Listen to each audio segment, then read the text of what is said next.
Here I have Realme 9 Pro Plus, and today I'm going to show you how to enable power saving mode on this device. So to do this, firstly you have to go to the upper bar, and here you can find the button power saving mode. So by tapping on it once you can switch this mode. By holding your finger on it you can access some of its settings.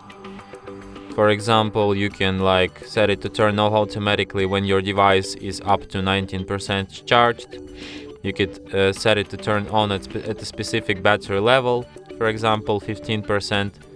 And you can also change some of its default optimizations, like you can reduce screen brightness, you can change auto screen off time to 15 seconds, you can disable background synchronization, and you can also lower screen refresh rate.